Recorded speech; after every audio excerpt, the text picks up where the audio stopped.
ஹரே கிருஷ்ணா. எல்லாருக்கும் வணக்கம். ஹரே கிருஷ்ணா. ஸ்ரீமத் பாகவதம் அப்படின்னு சொல்லக்கூடிய இந்த அமிர்தத்தை பருக வந்திருக்கிற அனைத்து அன்னப்பறவைகளுக்கும் என்னுடைய பணிவான வணக்கங்கள். என்ன விசேஷம் அப்படின்னா, அன்னப்பறவைக்கும் மற்ற பறவைகளுக்கும் என்ன வித்தியாசம் அப்படின்றத முதல்ல புரிஞ்சுக்கணும். என்ன அப்படின்னா, இருக்கிற விஷயத்திலேயே உயர்ந்த வஸ்துவாக பாலையும் தண்ணீரையும் பிரித்து பார்க்கக்கூடிய விஷயம் அன்னப்பறவையால மட்டும்தான் முடியும். மற்ற பறவைகள் நிறைய இருக்கு அதே ஏரியில. காகம் இருக்கு, மற்றபடி எல்லா பறவைகள் இருக்கு.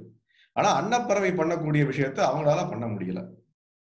ஏன் நம்ம பக்தர்கள் அன்னப்பறவைகளாக சொல்லப்படுறாங்க அப்படின்னா, எது தெரிஞ்சுக்க வேண்டிய விஷயம், எது இந்த வாழ்க்கைக்கு மிகவும் உபயோகமான விஷயம், எதை நாம தெரிந்து கொண்டா வாழ்க்கையினுடைய உச்சகட்டமாகிய வாழ்க்கையினுடைய குறிக்கோளை புரிஞ்சுக்க முடியும் அப்படின்ற விஷயத்த நாம எப்படி புரிஞ்சுக்க முடியும்? ஸ்ரீமத் பாகவதம் மூலியமா தான் புரிஞ்சுக்க முடியும்.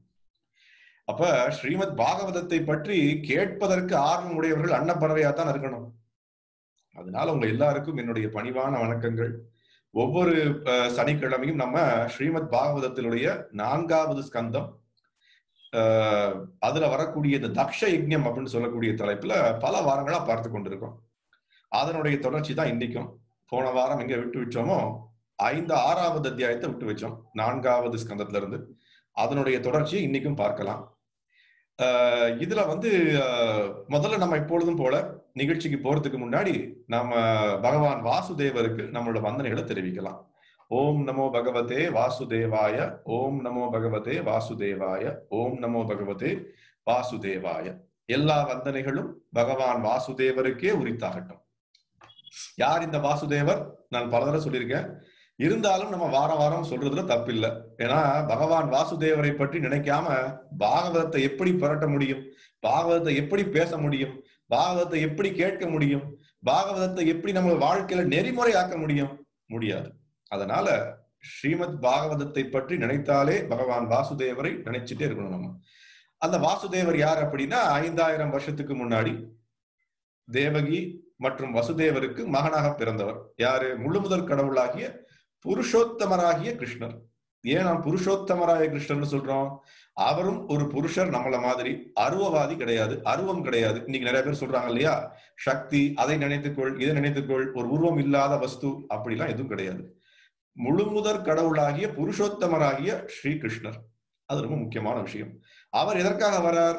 நம்ம எல்லாருக்கும் அவருடைய லீலைகளை பற்றி ஒரு ஆர்வத்தை உண்டாக்குறதுக்காக வரார்.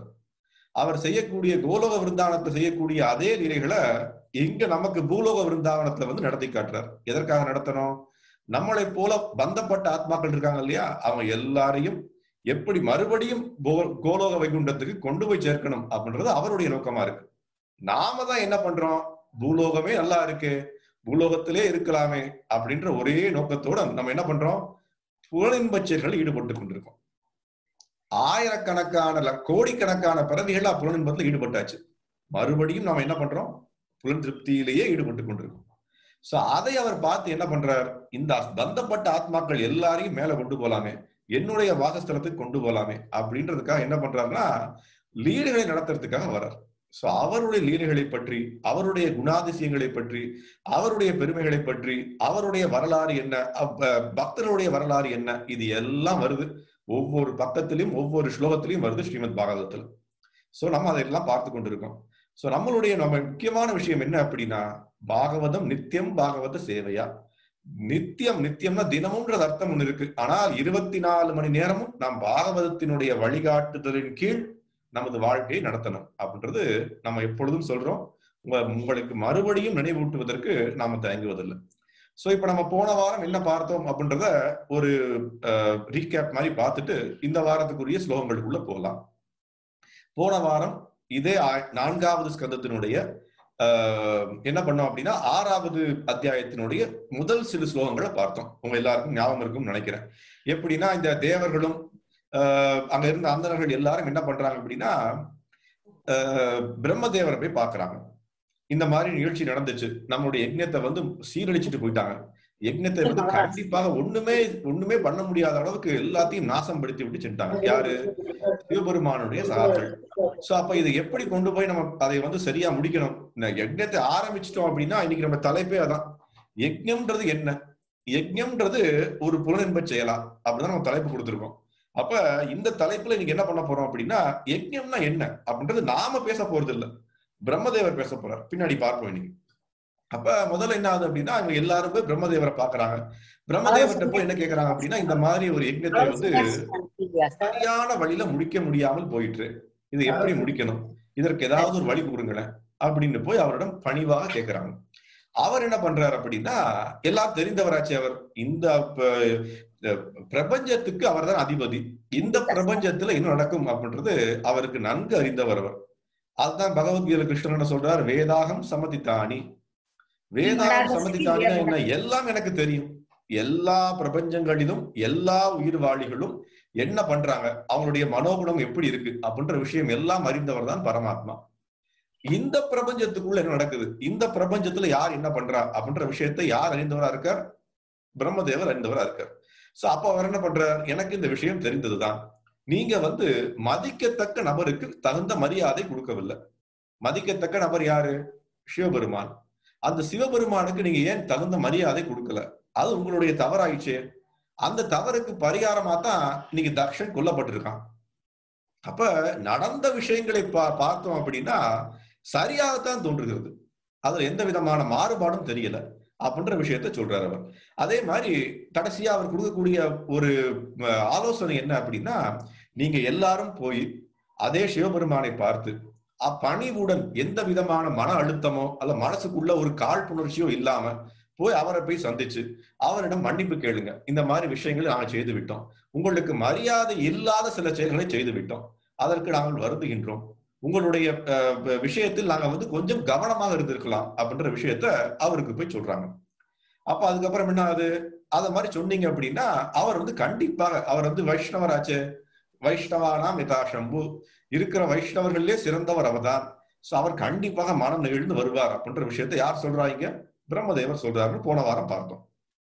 அதற்கப்புறம் போன வாரம் பார்த்ததுலயே மிக முக்கியமான விஷயம் என்ன, அடுத்து வரக்கூடிய ஒரு 15-16 ஸ்லோகங்கள் என்ன, ஸ்ரீமத் பாகவதத்துல அந்த கைலாசத்தை பற்றிய ஒரு முழு வர்ணனை இருக்கு. இது எங்க போய் பார்க்க எங்கேயுமே கிடைக்காது, இங்க மட்டும்தான் இருக்கும், ஸ்ரீமத் பாகவதத்துல மட்டும்தான் இருக்கு. அந்த கைலாச மலைன்றது எங்க இருக்கு, அதனுடைய தோற்றம் என்ன, அதனுடைய குணாதிசயங்கள் என்ன, என்ன அழகு நிலைகள் என்ன, எப்படி இருக்கு அப்படின்ற விஷயம் எல்லாம் போன வாரம் பார்த்தோம். இது என்ன அப்படின்னா ஒரு அங்கீகரிக்கப்பட்ட ஒரு வர்ணனை. அங்கீகரிக்கப்பட்ட வர்ணனை அர்த்தம், பலவிதமான வர்ணனைகள் இருக்கு. கைலாசம்ன்றது இப்படி இருக்கலாம், கைலாசம்ன்றது அப்படி இருக்கலாம், இங்க வாங்க கைலாசத்துக்கு கூட்டு போறேன் அப்படின்னு பலவிதமான மாயைக்கு உருவாக்கக்கூடிய நபர்கள் இருக்காங்க. இன்னைக்கும் பாக்குறோம் நிறைய நபர்கள் என்ன பண்றாங்கன்னா, கைலாசத்துக்கு போலாமே, அங்க போலாமே, இங்க வாங்க நான் கூட்டு கொண்டு செல்றோம், நான் ஒரு கைலாசத்தை உருவாக்கி இருக்கேன் அப்படின்னு மக்களை திசை திருப்பி கொண்டு இருக்கின்றார்கள். அப்ப அந்த மாதிரி நபர்களுக்கு உண்மையான கைலாசம்ன்றது என்ன, உண்மையான கைலாசம்ன்றது எங்க இருக்கு அப்படின்ற விஷயத்த ஸ்ரீமத் பாகவதம் அருமையாக சொல்லி கொடுக்கின்றது. அத போன வாரம் பார்த்தோம். அதனுடைய அழகான குகைகள், அழகான நதிகள், அழகான ஏரிகள் எல்லாமே பார்த்தோம் நம்ம. அதனுடைய வர்ணனை என்ன, அதே மாதிரி கடைசியில அவங்க எங்க வராங்க அப்படின்னா ஒரு மிகப்பெரிய ஒரு ஆலமரத்துக்கு வராங்க. அந்த ஆலமரம் வந்து 800 மைல்கள் உயரமும் 400 மைல்கள் அகலமும் இருக்கு. யோசிச்சு பார்க்க முடியாது, நம்மளால யோசிச்சு பார்க்க முடியல. 800 மைல் வந்து உயரமா இருக்கு. அந்த மிகப்பெரிய ஆலமரத்துக்கு கீழே அவங்க யாரா பாக்குறாங்க, வைஷ்ணவானா யதா சம்பு, அந்த சம்புநாதனை பாக்குறாங்க. அவர் வந்து தியானத்துல இருக்கார். அவரை போலவே அந்த மரத்துல வந்து வெவ்வேறு இடங்கள்ல எல்லாம் யோகிகள்லாம் உட்கார்ந்து அவங்களுடைய யோக பயிற்சியை செய்து கொண்டிருக்காங்க. அந்த மிகப்பெரிய மரங்கள்ல ஒரு அமைதியா இருக்கு. எந்த விதமான ஒரு பறவைகளோ உயிர்வாளிகளோ அங்க வருவதே இல்லை. இது யோகிகளின் தலம் அப்படின்ற மாதிரி அந்த நிலை ஏற்படுத்தப்பட்டிருக்கு அப்படின்ற விஷயத்த போன வாரம் பார்த்தோம். உங்க எல்லாரும் ஞாபகம் இருக்கும்னு நினைக்கிறேன். சோ இந்த வாரம் என்ன பண்றோம் அப்படின்னா, நம்ம முதல்ல ஆரம்பிக்கிறதுல 4வது ஸ்கந்தம் 6வது அத்தியாயத்தினுடைய 34வது பதத்திலிருந்து பார்க்கிறோம், ஸ்லோகத்திலிருந்து பார்க்கிறோம்.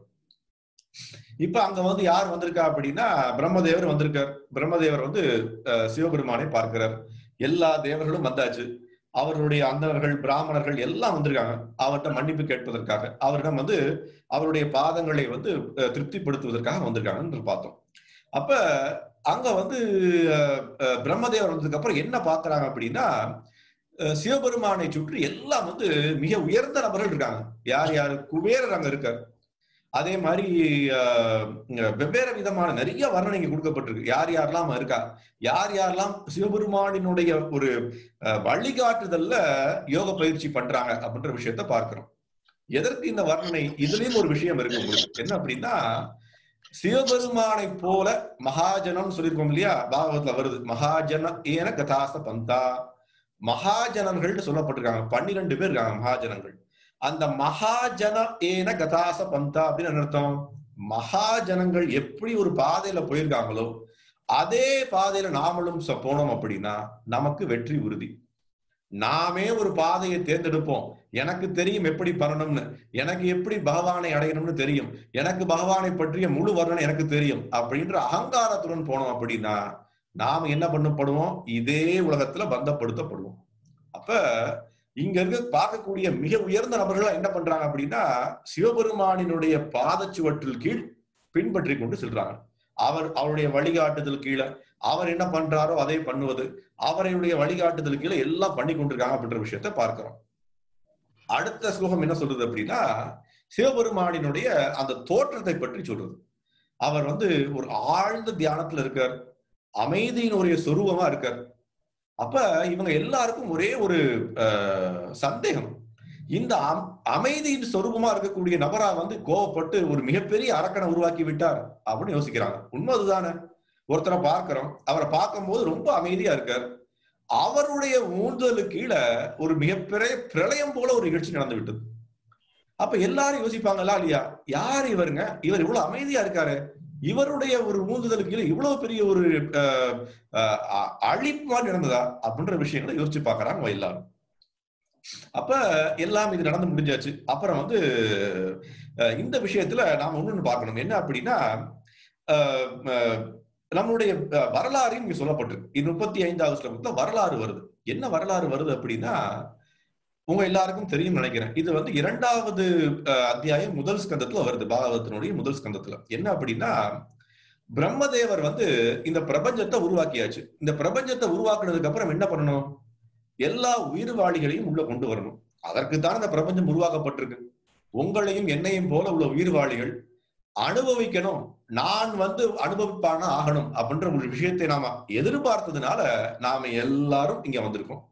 எதற்காக வந்திருக்கோம்? அனுபவிப்பதற்காக வந்திருக்கோம். அனுபவிக்கிறோமா? நமக்கு தெரியாது. சப்பல சுகம்னு சொல்லக்கூடிய விஷயம்தான். ஒரு நொடியில நம்மளுடைய சுகங்கள் எல்லாம் போயாச்சு. ஆனாலும் என்ன பண்றோம்? இந்த உலகத்துல இந்த மூலையில சுகம் கிடைக்காதா, அந்த மூலையில சுகம் கிடைக்காதா, அவரிடம் கிடைக்காதா, இவரிடம் கிடைக்காதா அப்படின்னு நம்ம என்ன பண்றோம்? நபர்களையும் இடங்களையும் நேரத்தையும் காலத்தையும் எல்லாத்தையும் மாத்தி பார்த்தாச்சு. சுகம் இல்லை இங்க. துக்காலயம் அசாஸ்வதம், துக்கம் நிறைந்த ஆலயம் தான் இது அப்படின்றத புரிஞ்சுக்கிறோம். அப்புறம் இன்னும் சில பேர் புரிந்து கூட கூடல, அது இன்னும் துரதிருஷ்டவசம். அப்ப என்ன ஆச்சு? எல்லா உயிர்வாளிகளையும் உள்ள கொண்டு வரணும். அப்ப பிரம்மதேவர் என்ன பண்றாரு அப்படின்னா, தன்னுடைய புதல்வர்களை உருவாக்குறார். 4 குமாரர்கள் வராங்க. நாரத முனிவர் வர்றார். முதல்ல நாரத முனிவரும், நான் வந்து திருமணம் எல்லாம் செய்து கொள்ள போவதில்லை, பகவானை போற்றி பாட போறேன் அப்படின்ட்டு அவர் கிளம்பி போயிட்டார். பிரம்மதேவருக்கு ஒரே கோபம். 4 குமாரர்களை உருவாக்குறார். குமாரர்களும் அப்படித்தான் போயிட்டாங்க. நாங்களும் இந்த மாதிரி திருமணம் எல்லாம் செய்ய போறது இல்ல, நாங்களும் பகவானினுடைய வாகஸ்தலத்துக்கு போறதுக்கு ஒரே முயற்சியில் இருக்க போறோம் அப்படின்னு அவங்களும் போயாச்சு. அப்ப பிரம்மதேவருக்கு கடும் கோபம் வருது. அவருடைய கடும் கோபத்தினுடைய வெளிப்பாடுதான் இந்த நெற்றிக்கண்ல இருந்து பிறந்தவர் தான் ருத்ரர், நம்மளுடைய சிவபெருமான். அப்ப சிவபெருமானினுடைய அந்த தோற்றமே பிரம்மதேவருடைய ஒரு கோபத்தின் காரணமாக வந்தது. இன்னைக்கு இப்ப எப்படி இருக்கு இந்த சூழ்நிலை? அதே ஒரு பிரம்மருடைய கோபத்தின் காரணமாக உருவெடுக்கப்பட்ட அந்த ருத்ரன் என்ன பண்றார்? இன்னைக்கு கடுங்கோபத்தோட என்ன பண்றார்? அந்த வீரபத்ரனை உருவாக்குறார். அதை நம்ம போன வாரம் பார்த்தோம். அப்ப இது எதுக்காக சொல்றோம் அப்படின்னா, அங்க வந்து பிரம்மதேவர் யாரை பாக்குறாரு அப்படின்னா, அந்த குமாரர்களை பாக்குறாரு. தன்னுடைய பையங்களான குமாரர்களை அங்க பாக்குறாரு. அவங்களும் என்ன பண்றாங்க? இதே சிவபெருமானினுடைய வழிகாட்டுதலின் கீழ் யோக பயிற்சி பண்ணி கொண்டிருக்காங்கன்ற விஷயத்த புரிஞ்சுக்கிறார் அவர். அப்ப என்ன புரிஞ்சுக்கிறோம் அப்படின்னா, சிவபெருமானினுடைய மிக உயர்ந்த ஒரு தளத்தை நம்ம இங்க அருமையா புரிஞ்சுக்கணும். பிரம்ம சமீதையில பிரம்மதேவர் சொல்லக்கூடிய ஒரு கூற்றுதான் அது. என்ன அப்படின்னா, ஸ்ரீரம் ததிவிகார விசேஷ யோகா சஞ்சாயத்தே நகிதத பிருத்தகஸ்தி ஹேது. என்ன அப்படின்னா, சிவபெருமானுக்கும் கிருஷ்ணருக்கும் உள்ள வித்தியாசம் என்ன அப்படின்னா, பாலும் தயிரையும் போல அப்படின்னு சொல்றார். யோகாத், யோகட் அப்படின்னு இங்கிலீஷ்ல சொல்றோம் இல்லையா, அது சமஸ்கிருதத்துல யோகாத். அப்ப எங்க இருந்து வந்தது யோகட்ன்ற வார்த்தை? நம்ம தான் புரிஞ்சுக்கணும். அப்ப விசேஷ யோகாத், அந்த தயிர்ன்றது எப்படி உருவாகுது அப்படின்னா, பாலிலிருந்து உருவாகுது. பாலினுடைய திரித்த ஒரு வெளிப்பாடுதான் அந்த தயிர். ஆனா ஒரே பாலும் தயிரும் என்ன ஆகுது அப்படின்னா, ஒரே ஒரு விஷயத்தை பண்ணக்கூடிய விஷயங்களா இருக்கு. அப்ப அதேதான் என்ன சொல்றாரு அப்படின்னா, சிவபெருமான் வந்து விஷ்ணு மற்றும் கிருஷ்ணருடைய ஒரு அங்கமாக, ஒரு பிரதிநிதியாக இருக்க, அவருடைய மிக உயர்ந்த ஒரு விஷயத்தை நாம மறைக்க முடியாது, மறக்க முடியாது. அவருக்கு தகுந்த மரியாதை கொடுக்க வேண்டும் அப்படின்ற விஷயத்தை யார் சொல்லி கொடுக்கிறா நமக்கு? நமக்கு இங்க பிரம்மதேவர் சொல்லி கொடுக்கிறார். அதை நம்ம பார்க்கிறோம். இப்ப நம்ம என்ன பண்ணலாம் அப்படின்னா, அடுத்து வரக்கூடிய 35வது ஸ்லோகத்துக்கு போலாம். 6வது ஸ்கந்தம், 4வது ஸ்கந்தம், 6வது அத்தியாயம், அதுல வரக்கூடிய 35வது ஸ்லோகத்தை நம்ம பார்க்கலாம். இப்ப அதுல வரக்கூடிய விஷயம் என்ன அப்படின்னா, இது ரொம்ப முக்கியமான விஷயம். இது அழகான ஸ்லோகம். என்ன அப்படின்னா, இந்த ஸ்லோகம் வித்யா தபோ யோக பதம் ஆஸ்திதம் தம் அதீஸ்வரம் சரந்தம் விஸ்வசுகிருதம் வாத்சல்யா லோகமங்களம். அருமையான வித்யா தபோ யோக பதம். வித்யா அப்படின்ற வார்த்தை உங்க எல்லாருக்கும் தெரியும். வித்யானா என்ன? அறிவு, வித்யா. அப்புறம் என்ன? தப்போ. தப்போனா என்ன? தவம் செய்யறது. நம்ம தமிழ்ல சொல்றோம் இல்லையா, அதேதான் தப்போ. யோக பதம். யோக பதம் அப்படின்னா யோக பயிற்சி, பக்தி தொண்டு, பக்தி தொண்டு ஈடுபடக்கூடிய யோக பயிற்சி. வித்யா தபோ யோக பதம் ஆஸ்திதம் தம் அதீஸ்வரம். என்ன அப்படின்னா, இந்த மூன்றுமே ஒரே ஆள்ல பார்க்க முடியுது சிவபெருமான். ஆஸ்திதம், யார் அவர்? தம் அதீஸ்வரம். அவர் யார்? அதீஸ்வரம்னா என்ன அப்படின்னா, எல்லா புலன்களுக்கும் அவர் எஜமானனா இருக்கார். அவர் அதான் முன்னாடி சொல்லியிருக்கேன் நான். அவருடைய இன்னொரு பேர் என்ன? தீரன் அப்படின்னு பேர் அவருக்கு. அவருக்கு பேரு தீரா. தீரானா என்ன? எல்லா விதமான புலன்கள் கட்டுப்பாடு அவரை போல செய்ய முடியாது. யாரை போல?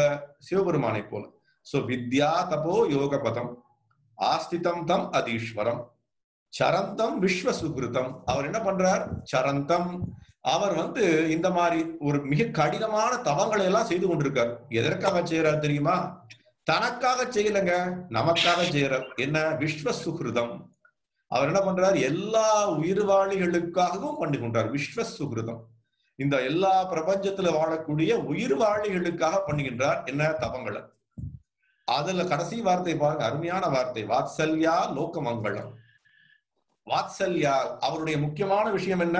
இதெல்லாம் அவர் பண்ணக்கூடிய விஷயம் என்ன அப்படின்னா, நம்ம மேல இருக்கக்கூடிய ஒரு பற்றின் காரணமாக, நம்ம மேல இருக்கக்கூடிய பாசத்தின் காரணமாக, வாத்சல்யா நம்ம மேல இருக்கக்கூடிய பாசத்தின் காரணமா அவர் என்ன பண்றார்? லோக மங்களம், எல்லா லோகத்துக்கும் மங்களம் உண்டாகட்டும் அப்படின்ற விஷயத்துக்காக பண்ணி கொண்டிருக்கார் அப்படின்ற விஷயத்த இங்க பிரம்மதேவர் எல்லாருக்கும் காட்டுறாரு. இங்க பாருங்க அவர் எப்படி இருக்கார் அப்படின்னு காட்டுறாரு. அவர் சிவபெருமான் புலன்கள், ஞானம், பலன் தரும் செயல்கள், மன நிறைவினை அடைவதற்குரிய பாதை போன்றவற்றின் தலைவரை போல வீற்றிருப்பதை தேவர்கள் பார்த்தனர். உண்மை அதுதானே. அவரை போல ஒரு எடுத்துக்காட்டு யாராலும் கொடுக்க முடியாது. வித்தியாத்துக்கும், தப்போவிற்கும், யோக பயிற்சிக்கும், எல்லாத்துக்கும் அவர் தான் வந்து ஒரு மிகச்சிறந்த எடுத்துக்காட்டு. இப்பிரபஞ்சம் முழுவதற்குமே அவர் நண்பராக விளங்குகின்றார். உண்மை அதுதான். அவர் வந்து மிகச்சிறந்த நண்பர் நம்ம எல்லாருக்கும்.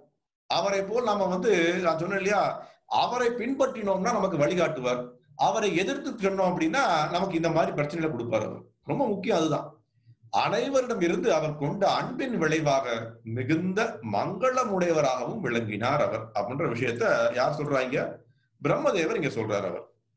அப்ப ரொம்ப முக்கியமான விஷயம் என்ன அப்படின்னா, இதுல வரக்கூடிய சில வார்த்தைகள் நம்ம முதல்ல புரிஞ்சுக்கணும். இந்த ஸ்லோகத்துல வரக்கூடிய சில வார்த்தைகள், இந்த ஸ்லோகத்துல வரக்கூடிய வார்த்தைகள் என்ன அப்படின்னா, அதீஸ்வரம் அப்படின்ற வார்த்தை வருது. அதீஸ்வரம். அதீஸ்வரம்னா என்ன? ஈஸ்வரம் அப்படின்னா அவர் தான் எஜமானன், அவர் தான் வந்து எல்லாத்துக்கும் அதிபதி அப்படின்னு சொல்றாங்க. ஈஸ்வரம் அப்படின்னு சொல்றோம் இல்லையா? அதீஸ்வரம். அதி அப்படின்ற வார்த்தைக்கு என்ன அர்த்தம் அப்படின்னா, புலன்கள் எல்லாத்துக்கும், அந்த புலன்கள் எல்லாத்துக்கும் அவர் தான் மிகச்சிறந்த ஒரு கட்டுக்காப்பான ஆளா இருப்பாருன்றதை காட்டுறாரு இங்க. அப்ப என்ன அப்படின்னா, ரொம்ப முக்கியமான விஷயம், 2 விஷயங்களும் ஏன் சொல்லப்பட்டிருக்கு இந்த ஸ்லோகத்துல அப்படின்றத பார்க்கிறோம். என்ன அப்படின்னா, யார் ஒருவர் ஒரு மிகச்சிறந்த ஒரு உயர்ந்த தளத்துக்கு வராங்களோ, எதன் காரணமாக? தபோ, வித்யா மற்றும் யோக பத்தம். அப்ப யார் ஒருத்தர் வந்து தகுந்த ஒரு ஞானத்தை பெற்றிருக்காரோ, யார் ஒருத்தர் கடும் தவத்தை செய்யக்கூடிய மனோபாவத்தை வச்சிருக்காரோ, புலன்பத்துல ஈடுபடாம கட்டுப்பாடோடு விளங்குறாரோ, யார் ஒருத்தர் யோக பதம் அப்படின்னா யோக பயிற்சி நம்ம பண்ணக்கூடிய யோகா கிளாஸ் மாதிரி இல்ல. என்ன அப்படின்னா பக்தி தொண்டுனா என்ன சொல்லப்பட்டிருக்கு? சதா பகவானினுடைய நினைப்புல, சதா பகவானுக்கு சேவை செய்வது, பகவானை தவிர எனக்கு வேற எண்ணமே இல்லை அப்படின்னு வாழக்கூடிய வாழ்க்கைக்கு பேருதான் யோக பதம். அந்த மாதிரி ஒரு உயர்ந்த தளத்தில் இருக்கக்கூடிய நபர் இருக்கார் இல்லையா, அவரால் என்ன பண்ண முடியும்? அதீஸ்வரனாக இருக்க முடியும். அப்ப நமக்கும் அதே எடுத்துக்காட்டு தான். நாமளும் நம்மளுடைய புலன்களை கட்டுப்படுத்தணும். நாமும் நம்ம புலன்களுடைய ஈஸ்வரனாக மாறணும். இன்னைக்கு நம்மளுடைய வாழ்க்கையெல்லாம் எப்படி இருக்கு? நம்மளுடைய புலன்கள் நமக்கு மேல வந்து நம்மளை வந்து புலன்கள் ஈஸ்வரனாக மாறிவிட்டன. நாம அவங்களுக்கு கட்டுப்பட்டு இருக்கோம். இன்னைக்கு இந்த புலன் ஏதாவது சொன்னா நம்ம பண்ண வேண்டியிருக்கு, இந்த புலன் ஏதாவது சொன்னா செய்ய வேண்டியிருக்கு, இந்த புலன் கேட்கணும்னா கேட்க வேண்டியிருக்கு, இந்த புலன் நுகரணும்னா நுகர வேண்டியிருக்கு. ஐம்புலன்களும் என்ன பண்ணுது அப்படின்னா 5 குதிரைகளை போல நம்மளை வெவ்வேறு திசையில இழுத்து கொண்டு சென்றது. நாம எப்ப அந்த உயர்ந்த நிலைக்கு வரோமோ அப்பதான் நம்ம என்ன பண்ண முடியும்? அதீஸ்வரனாக மாற முடியும் அப்படின்ற விஷயத்தை இங்க ஸ்ரீமத் பாகவதம் நமக்கு எடுத்து சொல்லுது. ரொம்ப முக்கியமான விஷயம். அப்ப அதுல வரக்கூடிய ஒரு அழகான வார்த்தை என்ன அப்படின்னா, நிறைவின் ஒரு அடையாளமாக தெலுகிறார். நிறைவின் அடையாளம். நிறைவின் அடையாளம்னா என்ன? இந்த மாதிரிதான் ஒருத்தர் இருக்கணும் அப்படின்னு நம்ம வந்து ஒரு கண்டிஷன் எழுதி வச்சோம் அப்படின்னா அது எல்லாமே சிவபெருமானை பொருந்தும் அப்படின்ற விஷயத்த இங்க நம்ம அழகா புரிஞ்சுக்கிறோம் இங்க. அப்ப இத வந்து நாம எப்படி புரிஞ்சுக்கிறது அப்படின்னா, அவர் வந்து லோக மங்களத்துக்காக செய்றார். தன்னுடைய மங்களத்துக்காக இல்லை. எனக்கு என்ன கிடைக்கும்? நான் எவ்வளவு பெரிய ஆளாக முடியும்? எனக்கு அடுத்த பிறவியில வந்து நல்ல பிறப்பு கிடைக்குமா? நான் ஒரு அந்தனாக பிறப்பேனா? பெரிய பணக்காரனா பிறப்பேனா? அந்த மாதிரிலாம் எண்ணங்கள் அவருக்கு இல்லை. எதற்காக பண்றார்? சுகிருதம் சர்வபூதானாம். சுகிருதம் சர்வபூதானாம். எல்லா உயிர்வாளிகளுக்கும் நன்மைகளை விளைவிக்கணும், எல்லா உயிர்வாளிகளும் அன்பாக வாழணும் அப்படின்ற விஷயத்த வாழ்ந்து கொண்டிருக்க அப்படின்ற விஷயம் இங்க சொல்லப்பட்டிருக்கு. அடுத்து நாம பார்க்கக்கூடிய விஷயம் என்ன அப்படின்னா, அவர் எப்படி இருக்கார் அப்படின்ற விஷயமும் அழகாக சொல்லப்பட்டிருக்கு அடுத்த ஸ்லோகத்துல. அவரை பார்த்த உடனே இவர் வந்து எப்படி பார்க்கிறார் அப்படின்னா, நம்ம பிரம்மதேவர் அவர் எவ்வாறு அமர்ந்திருந்தார் அப்படின்ற விஷயமும் இங்க சொல்லப்பட்டிருக்கு. என்ன அப்படின்னா, மானுடைய தோல் அமர்ந்திருக்கார். அவர் வந்து எல்லா விதமான தவங்களை செய்யக்கூடிய மனோபாவத்துடன் வாழ்ந்து கொண்டிருக்கார். தன்னுடைய உடல் முழுக்க வந்து சாம்பலால் பூசிக்கொண்டிருக்கார். பார்க்கறதுக்கே வந்து என்ன பண்ணா சாயங்காலம் வரக்கூடிய மேகத்தை போல காட்சி அளித்தாராம். பாவம் ஸ்லோகம் சொல்லுது. அவருடைய தலையில வந்து ஒரு நிலா, அரை நிலா வேற பார்க்க முடியும். இது எல்லாம் அவங்க பார்க்கறாங்க. தலையில இருந்து கங்கை வேற தலைக்கு வருது. அவர் என்ன பண்றாரு அப்படின்னா, எல்லாரும் அங்க அமர்ந்திருந்த எல்லாருக்கும் வந்து யோக பயிற்சி எவ்வாறு செய்யணும் அப்படின்ற ஒரு அடையாளமாக காட்டிக் கொண்டிருக்காருன்ற விஷயத்த பார்க்கிறோம். இவங்க எல்லாரும் வந்ததுக்கு அப்புறம் ஒரு விஷயம் நடக்குது. என்ன விஷயம் நடக்குது அப்படின்னா, அங்க வந்து நாரதர் வந்து எப்படி பக்தி தொண்டுல ஈடுபடணும் அப்படின்னு யார்கிட்ட கேட்கிறா? சிவபெருமான கேட்டுக்கொண்டிருக்கார். அவர் கேட்கக்கூடிய கேள்விகளும் சிவபெருமான் அவருக்கு சொல்லக்கூடிய பதில்களையும் இங்க பிரம்மதேவரும் இங்க இருக்கக்கூடிய அனைத்து தேவர்களும் பார்த்து கொண்டிருக்காங்க. அப்ப நம்ம யோசிச்சு பார்க்கணும். இன்னைக்கு எப்படி ஒரு பக்தியில் நான் ஈடுபடணும், எப்படி பக்தியினுடைய அடையாளம்னு நம்ம யாரை சொல்லுவோம்? நாரதரை சொல்லுவோம். அந்த நாரதர் என்ன பண்றாரா? தன்னுடைய பக்தி சம்பந்தமான விஷயங்களில் சந்தேகங்களோ அல்லது அந்த பக்தி சம்பந்தமான விஷயங்களில் ஒரு அவருக்கு எப்படி பண்ணணும்ன்ற ஒரு குறைவான ஒரு மதிப்பு இருந்தது அப்படின்னா அதை எல்லாற்றையும் நிறைவேற்றுவதற்கு யார்கிட்ட வரார்? சிவபெருமான்கிட்ட வரார். கைலாசத்துக்கு போறார் அவர் அப்படின்ற விஷயம் இன்னைக்கு ஸ்ரீமத் பாகவதம் நமக்கு மிகச் தெளிவாக சொல்லுகின்றது. அப்ப இதை பார்க்கிறோம். அவர் எப்படி அமர்ந்திருந்தார்ன்ற விஷயம் கூட சொல்லப்பட்டிருக்கு. என்ன அப்படின்னா வந்து நான் சொன்னேன் இல்லையா, அந்த மான் தோல்ல அமர்ந்திருக்கார். வலது தலை இடது காலுக்கு மேல, இடது தொடை இடது காலுக்கு மேல, கையில ருத்ராட்ச மாலை வச்சு கொண்டு என்ன பண்றாரு அப்படின்னா சதா பகவானினுடைய நினைப்புல அப்படியே ஆழத்துடன் ஈடுபட்டு கொண்டிருக்கார். அதற்கு பெயர்தான் சமாதி அப்படின்ற விஷயம் இங்க பாகவதம் சொல்லுகின்றது. சமாதினா என்ன? அப்படியே அமைதியா உட்கார்ந்து இருந்தது ஏதோ ஒன்று யோசித்துக் கொண்டிருப்பது சமாதி இல்லை. சமாதின்ற விஷயம் என்ன அப்படின்னா, பரம்பொருளாகிய பகவான் விஷ்ணு, பகவான் கிருஷ்ணரை பற்றிய ஆழ்ந்த சிந்தனையில் தன்னுடைய வாழ்க்கையில் அவரை தவிர வேற எதுவுமே இல்லை அப்படின்னு செயல்படக்கூடிய சிந்தனைக்கு பேர் தான் சமாதி. அவர் சமாதி நிலையில் இருந்தார் அப்படின்ற விஷயத்தை இங்க நம்ம பார்க்கிறோம். சோ இப்ப எல்லாரும் என்ன பண்றாங்க அப்படின்னா, இங்க வந்திருந்த அனைத்து தேவர்கள், பிரம்மதேவர் எல்லாரும் அவருக்கு வந்தனைகளை சொல்றாங்க. அவருக்கு தகுந்த மரியாதை கொடுக்குறாங்க.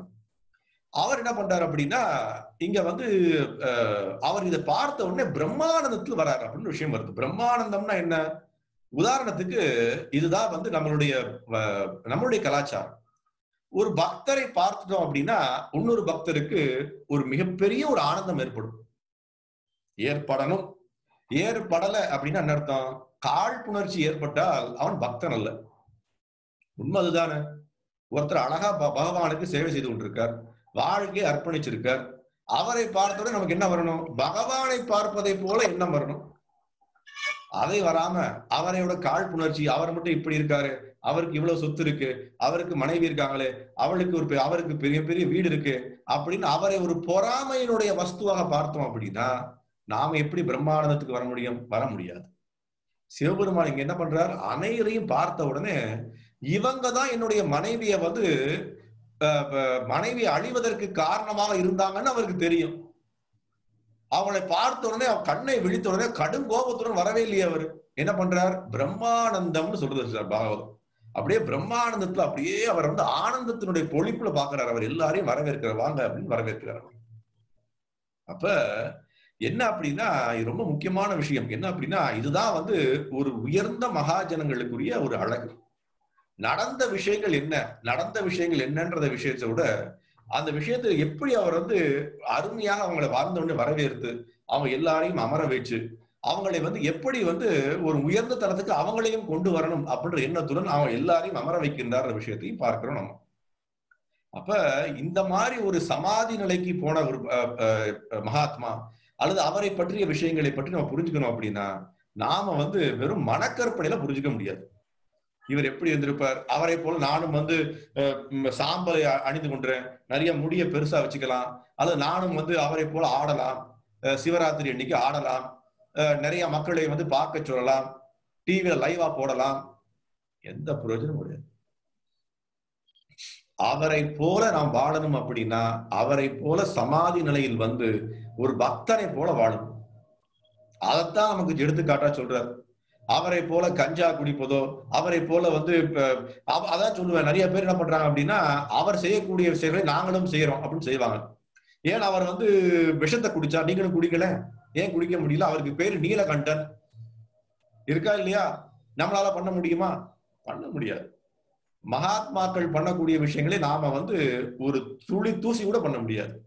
அவருடைய கருணையின் காரணமாக வேணா நம்ம பக்திக்கு முன்னேற முடியுமே தவிர அவரை போல நானும் ஆகணும் அப்படின்னு நினைச்சோம் அப்படின்னா அதுதான் நம்மளுடைய மிகப்பெரிய தோல்வி அமையும் அப்படின்ற விஷயத்த பார்க்க.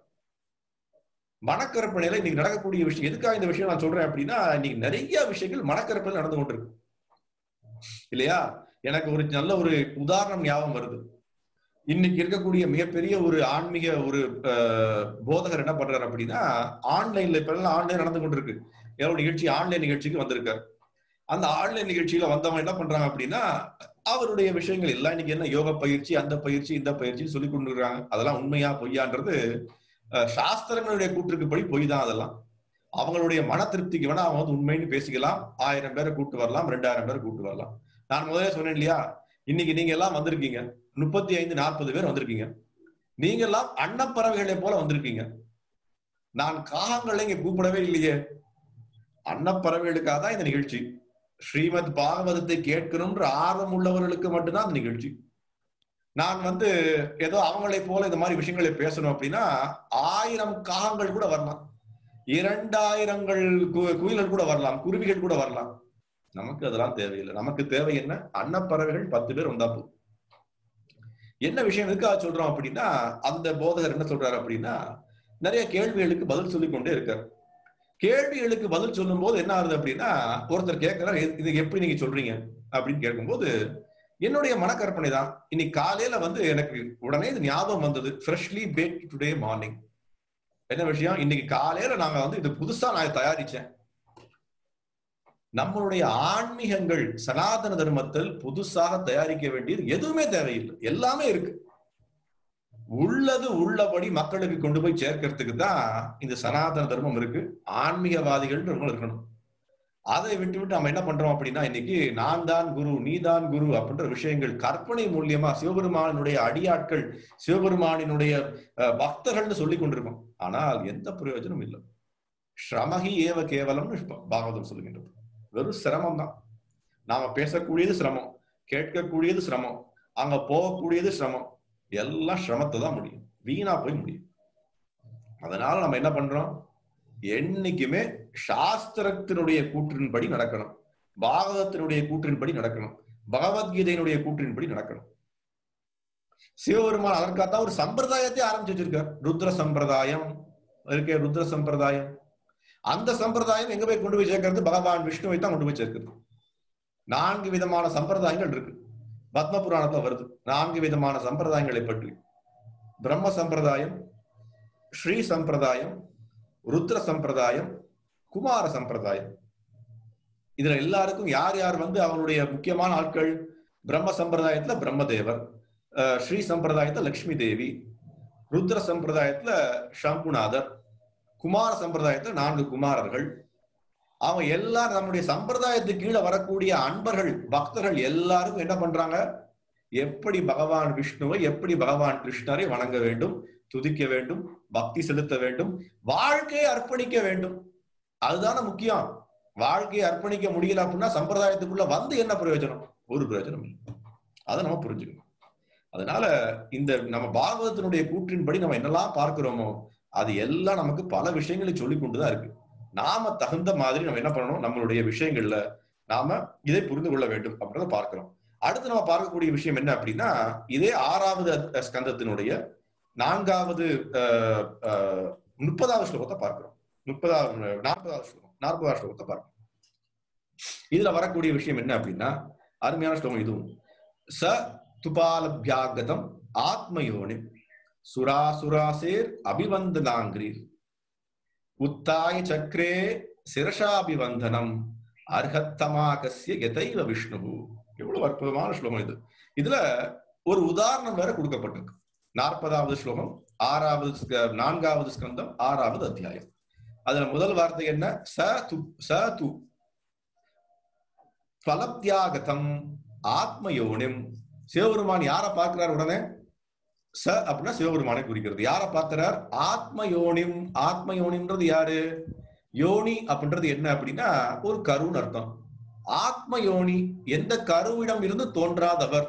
யார் அவர்? பிரம்மதேவர். நானும் நீங்களும் எப்படி தோன்றினோம்?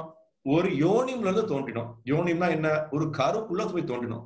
ஒரு தாயினுடைய கருக்குள்ள போனோம், அதுல 10 மாதங்கள் இருந்தோம், அதற்கப்புறம் வெளியில வந்தோம். ஆத்மயோனிம் அப்படின்ற வார்த்தைக்கு என்ன அர்த்தம்? எந்த விதமான ஒரு கருக்குள்ள போகாமல் அவரே என்ன ஸ்வயம் ஏவ ஸ்பரத்யதகான்னு சொல்ல மாதிரி ஸ்வயமா வந்தார் அவர். அடுத்த வார்த்தை என்ன? சுரா அசுரேர் அபிவந்தனாங்கிரீர். என்ன பண்றாரு அப்படின்னா, அந்த சிவபெருமான யார் வணங்குறா? சுரா அசுரா. சுரானா தேவர்களும் வணங்குறாங்க, அசுரர்களும் வணங்குறாங்க. அபிவந்தனாங்கிரீர், அவருடைய தாமரை திருவடிகளில் வணக்கம் செலுத்துவதற்கு எல்லா தேவர்களும் எல்லா அசுரர்களும் காத்து கொண்டிருக்காங்க. யாருக்கு? சிவபெருமானுக்கு. ஆனால் அவர் என்ன பண்றார் பாருங்களேன். உத்தாய சக்கரே சிரசாபிவந்தனம். உடனே எந்திரிச்சு நிற்கிறார் அவர். யாரை பார்த்து? ஆத்மயோனின்னு சொல்லக்கூடிய பிரம்மதேவரை பார்த்து எஞ்சி நின்று கைகளை கூப்பி உடனே நிப்பாட்டிட்டாரா? இல்ல. அடுத்து என்ன பண்றார்? சிரசாபிவந்தனம். சிரசாபிவந்தனம்னா என்ன அர்த்தம்? தன்னுடைய தலையை கொண்டு போய் அவருடைய திருப்பாதங்கள்ல போய் சமர்ப்பிக்கின்றார் அவர். ஸ்லோகம் என்ன சொல்றது அப்படின்னா, அவருடைய திருப்பாதங்களில் சமர்ப்பிப்பதற்கு ஆயிரக்கணக்கான கோடிக்கணக்கான தேவர்களும் அசுரர்களும் காத்து கொண்டிருக்காங்க. ஆனா அவர் என்ன பண்றார்? தன்னுடைய தலையை கொண்டு போய் இந்த ஆத்மயோனின்னு சொல்லக்கூடிய பிரம்மதேவருடைய திருப்பாதங்களில போய் சமர்ப்பிக்கின்றார் அவர். இது எப்படி இருந்தது அப்படின்ற விஷயத்த 4வது வரியில எவ்வளவு அற்புதமா ஸ்ரீமத் பாகவதம்.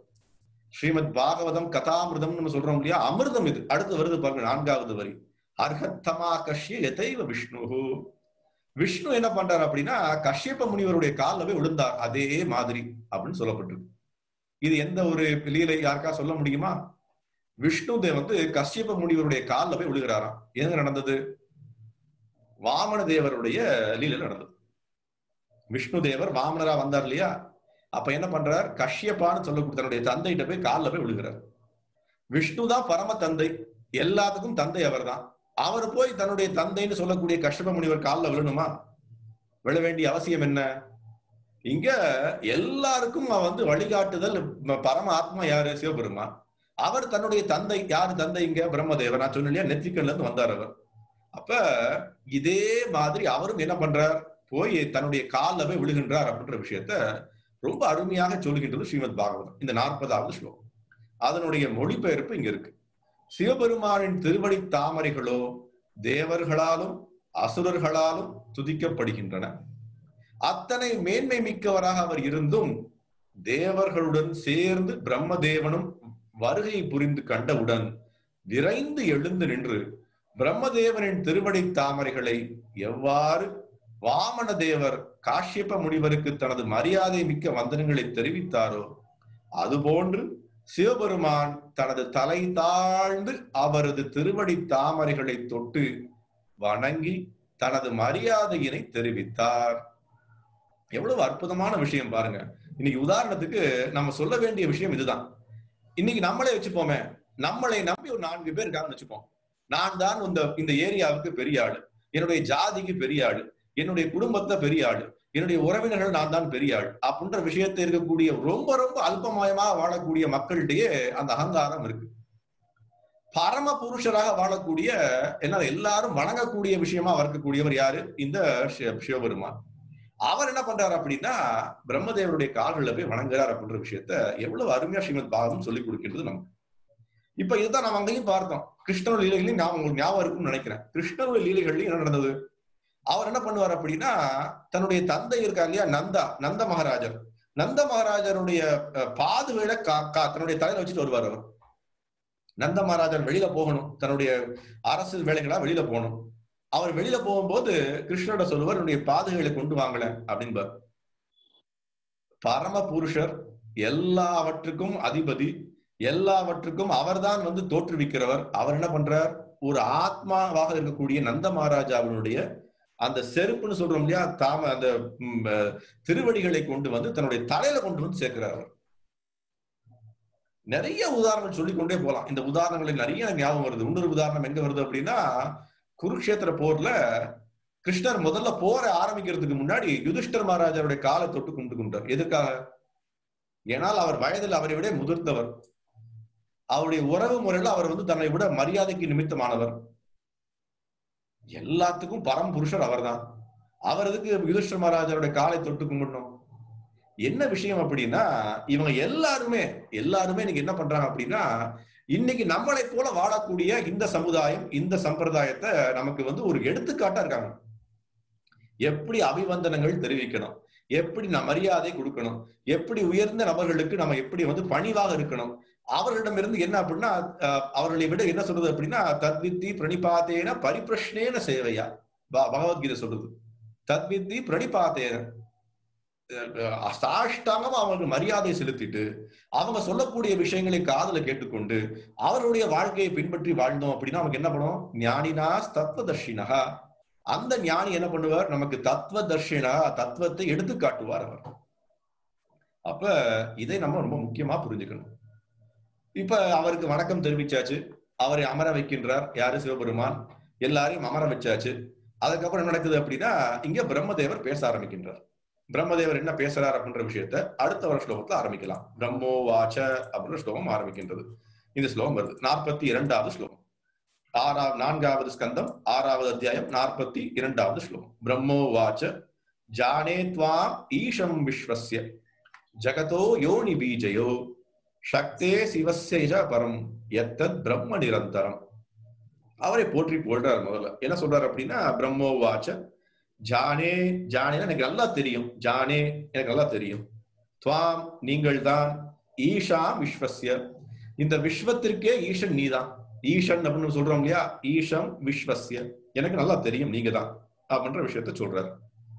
ஜகதோ யோனி பீஜயோ, ஜகதோ அப்படின்னா அர்த்தம் இந்த பிரபஞ்சத்தை உருவாக்கப்பட்டிருக்கு இல்லையா, அந்த உருவாக்குதலுக்கு தந்தையும் அவர்தான், தாயும் அவர்தான்.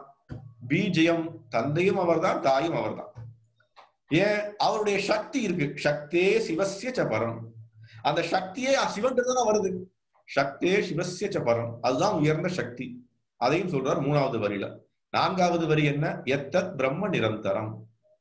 இந்த எல்லா விதமான பிரபஞ்சத்தையும் உருவாக்கிட்டு, எல்லா விதமான பௌதிக விஷயங்களையும் உருவாக்கிட்டு, அதனால் ஒரு துளி கூட நீங்க மாற்றம் அடையலையே, அதுதான் உங்களுடைய மிகச்சிறந்த சிறப்பு அப்படின்னு யார் சொல்றா? பிரம்மதேவர் இங்க சொல்றார்.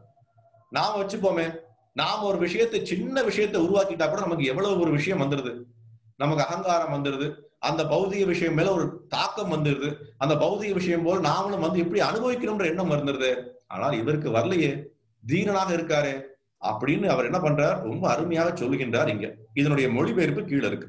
பிரம்மதேவர் கூறினார், எனது அன்பிற்குரிய சிவபெருமானே, நீரே பௌதிக தோற்றம் அனைத்தையும் நெறிப்படுத்துபவர் என்பது பிரபஞ்சத்தை ஈண்டெடுத்த அம்மையப்பன், அம்மையப்பன்ற வார்த்தை நம்ம கேட்டிருக்கோம் இல்லையா? அம்மையப்பன் என்பதும் அப்பிரபஞ்சத்தை தோற்றின கடந்த பரபிரம்மம் என்பதையும் நான் நன்கு அறிவேன்.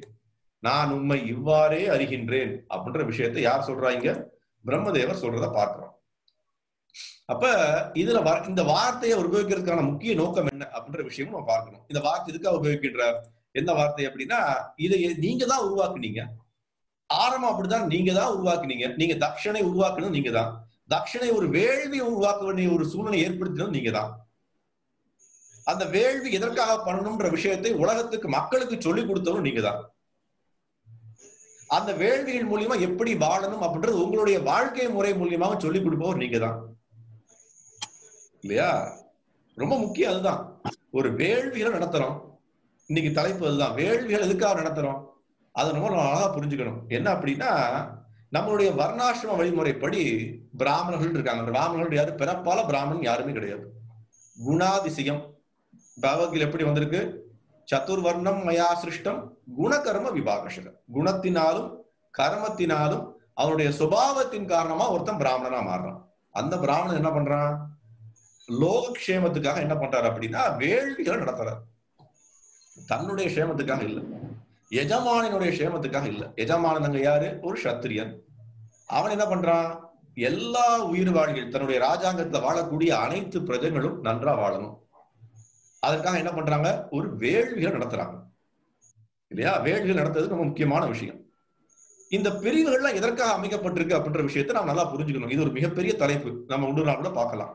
இந்த பிரிவுகள் இன்னைக்கு என்ன ஆச்சு அப்படின்னா, பிரிவுகளற்ற சமுதாயம் தேவை அப்படின்னு இன்னைக்கு ஒரு மிகப்பெரிய பிரச்சாரம் நடந்து கொண்டிருக்கு, இல்லையா?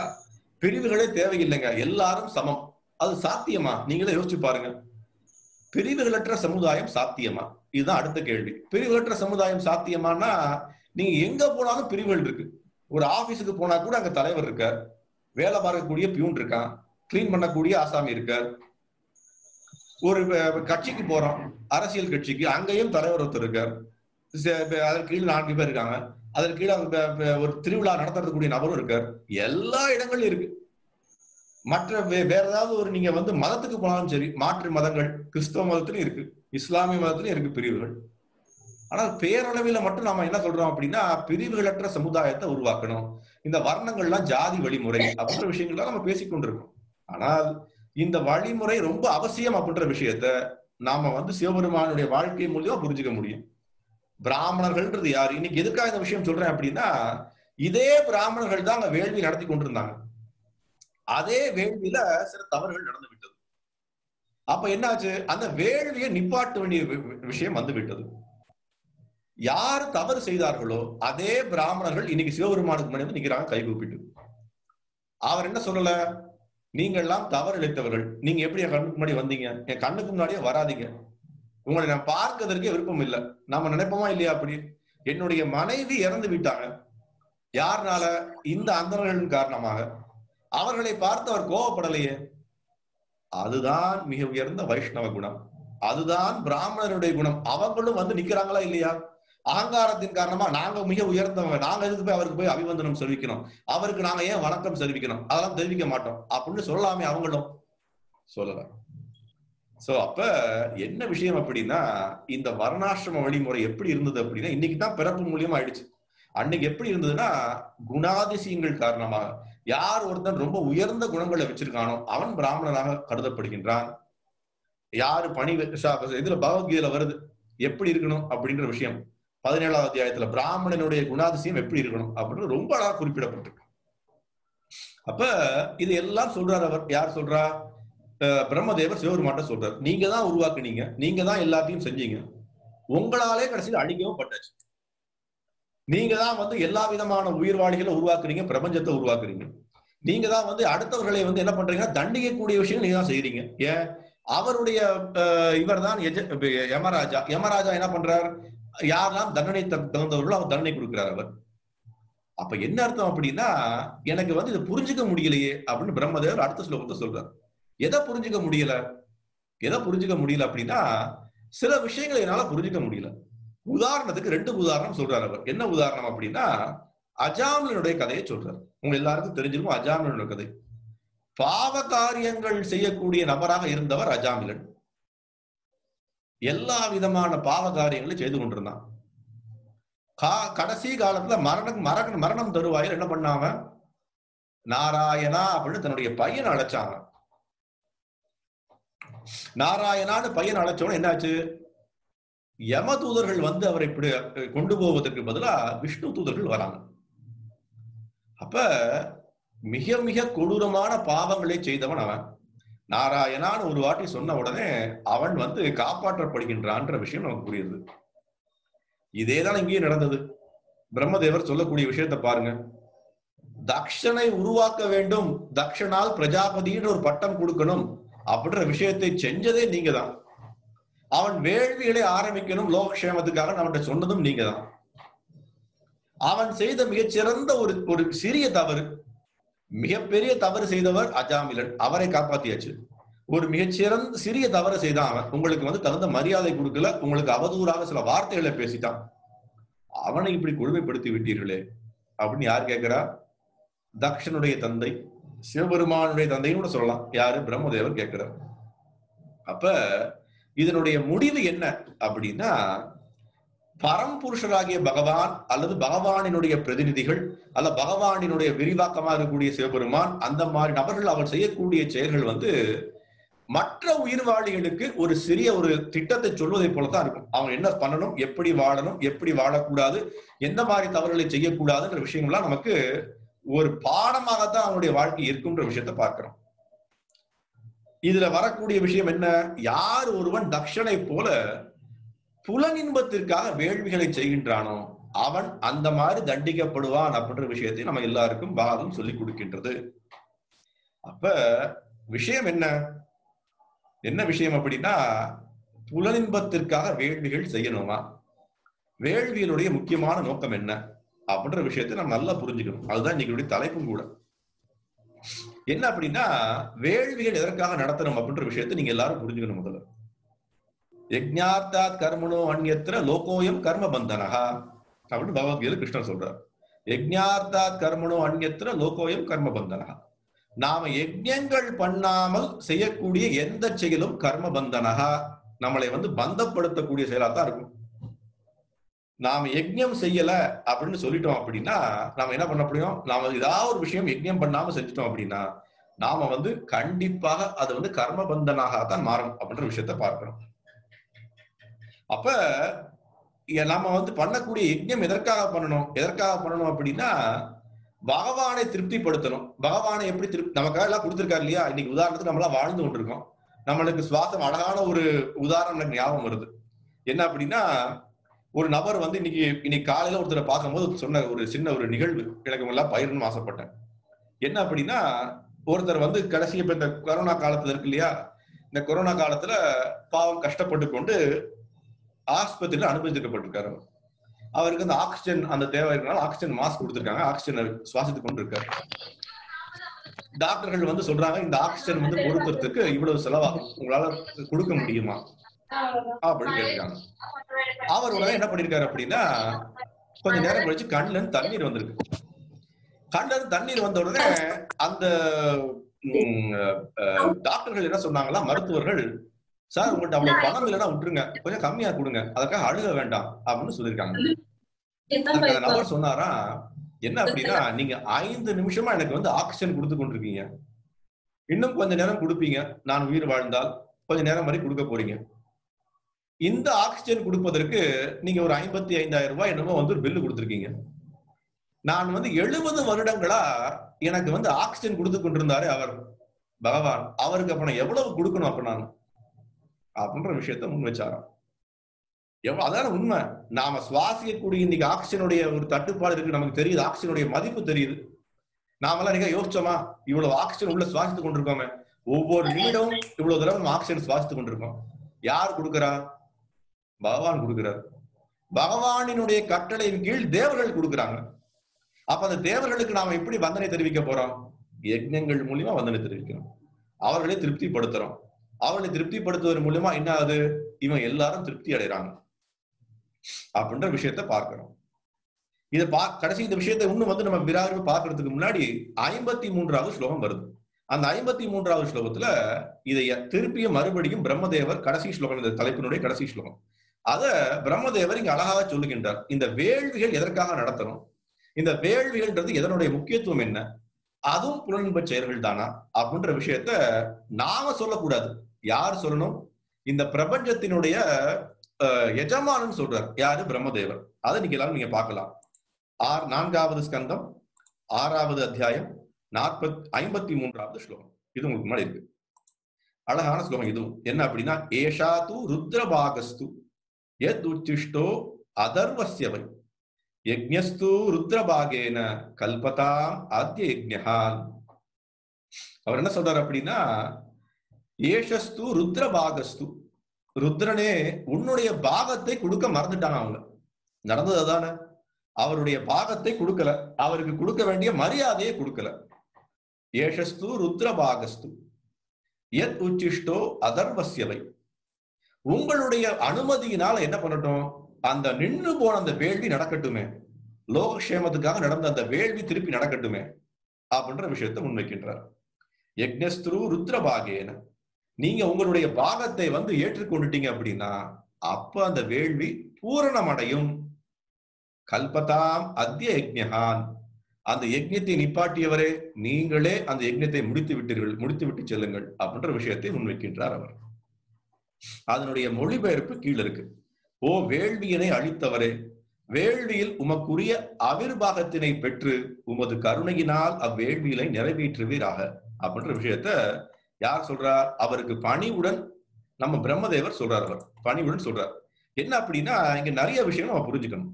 நான் முதலே சொன்னேன் இல்லையா, ஒரு யஜ்ஞம் நடத்துறோம் அப்படின்னா அந்த யஜ்ஞம் நடத்துறதுக்கான முக்கிய நோக்கமே என்ன? பகவானை திருப்திப்படுத்துறதுக்காக நடத்துறோம்.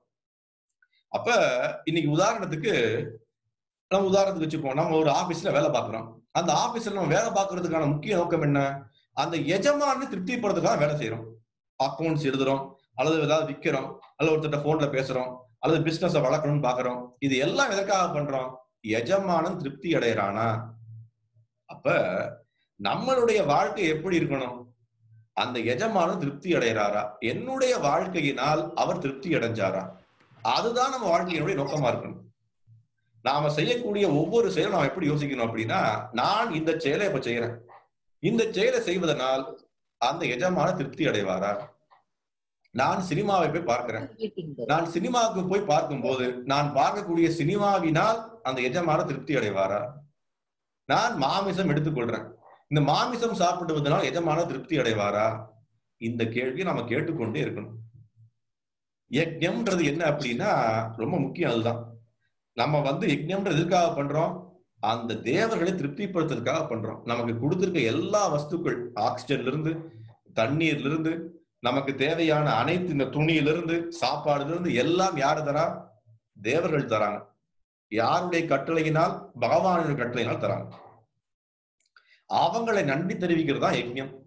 யஜ்ஞம்ன்றது வெறும் வந்து ஒரு ஃபயர் சாக்ரிஃபைஸ், என்ன சொல்றது, ஒரு தீயை ஏற்படுத்தி மந்திரங்களை சொல்லி எனக்கு அது வேண்டும், எனக்கு இது வேண்டும், இந்த யோகங்களை பண்ணுங்க, அந்த ஹோமத்தை பண்ணுங்க, இந்த ஹோமத்தை பண்ணுங்க, இதனால உங்களுக்கு வந்து வியாதிகள் இல்லாம போவீங்க, உங்களுக்கு உயர்ந்த பதவி கிடைக்கும், வீடு நல்லா இருக்கும், வீடு நல்லா கட்ட முடியும், லாட்டரியில 1 கோடி ரூபாய் விழும். இதெல்லாம் யஜ்ஞமே கிடையாது. இதெல்லாம் என்ன? புலன் இன்ப செயல்கள். அப்ப நிறைய இன்னைக்கு நடக்கக்கூடிய 99.9% வேள்விகள் என்னதப்ப புலனின்ப செயல்களே. உண்மைதானே? ஒரு பெரிய வீட்டை கட்டிட்டோம். வீட்டை கட்டுவதற்கு ஒரு ஹோமம் நடத்துறோம். இந்த ஹோமத்தினால் பகவான் விஷ்ணு திருப்தி அடைவாரா? அவரை திருப்திப்படுத்துறதுக்காக பண்ணல அந்த ஹோமம். இந்த வீட்டை திருப்திப்படுத்துறதுக்காக ஹோமம் பண்ணிட்டு இருக்கோம். அப்ப அவருக்கு திருப்தி அடைவார்? திருப்தி அடைய மாட்டார்.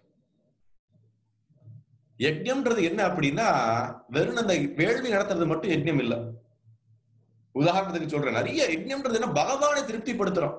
இன்னைக்கு பகவானுக்கு என்ன பண்றோம்? ஒரு குலோப் ஜாமுன் கொடுக்குறோம், அவருக்கு அர்ப்பணிக்கிறோம். எதுக்காக அர்ப்பணிக்கிறோம்? பகவானே உனக்காக பண்ணிருக்கேன் இந்த குலோப் ஜாமுன். அது யஜ்ஞம். பகவானுக்காக பண்ணிருக்கோம். பகவானுடைய வாசஸ்த கோயில்ல போய் ஒரு மணி அடிக்கிறோம். எதற்காக அடிக்கிறோம்? பகவானை திருப்திப்படுத்துறதுக்காக அடிக்கிறோம். அது யஜ்ஞம். ஆரத்தி நடத்துறோம் வீட்டுல. எதற்காக நடத்துறோம்? பகவானை திருப்திப்படுத்துறதுக்காக ஆரத்தி நடத்துறோம். அது யஜ்ஞம். அப்ப யஜ்ஞம்ன்றது என்ன அப்படின்னா, பகவானை திருப்திப்படுத்தும் விஷயங்கள் தான் யஜ்ஞங்கள். ரொம்ப முக்கியம். பகவானை எது திருப்திப்படுத்தும்? அதுவும் சாஸ்திரங்கள் சொல்லப்பட்டிருக்கு. அப்ப யார் ஒருத்தன் தன்னுடைய புலனின்பத்திற்காக சில செயல்களை செய்கின்றானோ, அதற்கு பகவானினுடைய ஒரு வேஷத்தை காட்டுகின்றானோ, அது உண்மையான யஜ்ஞமே கிடையாது. அது என்னது? புலனின்ப செயல்கள் தான். அப்ப நீங்க எல்லாரும் என்ன பண்ணணும்? ஒவ்வொரு செயலை செய்யும் போதும் இது யஜ்ஞமா, இது யஜ்ஞம் இல்லையா, இது யஜ்ஞமா, இது யஜ்ஞம் இல்லையா அப்படின்ற விஷயத்தை நீங்களே கேட்டுக்கொண்டே இருக்கணும். நான் இந்த செயலை செய்யறேன், இது யஜ்ஞமா, பகவானை திருப்திப்படுத்துமா? திருப்திப்படுத்தாது. அப்ப இது செயல் காம செயல், புலனின்ப செயல். இந்த செயல் பகவானை திருப்திப்படுத்துது, அப்ப பகவானினுடைய யஜ்ஞம் இது. இவ்வளவுதான். ரொம்ப ரொம்ப சிம்பிள் இது. அப்ப அதுதான் பகவான் பகவத்கீதை கிருஷ்ணன் சொல்றார். அந்த மாதிரி நடக்கக்கூடிய செயல்கள் என்ன பண்ணும்? தேவர்களை திருப்திப்படுத்தும், என்னையும் திருப்திப்படுத்தும். தேவர்கள் என்ன பண்றாங்க? அந்த விஷ்ணுவிற்கு படைக்கப்பட்ட அந்த பிரசாதத்தை எடுத்துக் கொள்கின்றாங்க இல்லையா? அது ரொம்ப முக்கியமான விஷயம். அப்ப இந்த கலியுகத்துல எப்படி நம்ம யஜ்ஞங்கள் பண்ண முடியும்? கலியுகத்துல யஜ்ஞங்கள் பண்றதுக்கு ரொம்ப ரொம்ப எளிமையான வழி கொடுக்கப்பட்டிருக்கு. என்ன வழி? யஜ்ஞேர் சங்கீர்த்தனேர் பிராயேர் யஜந்திஹி சுமேதசகா.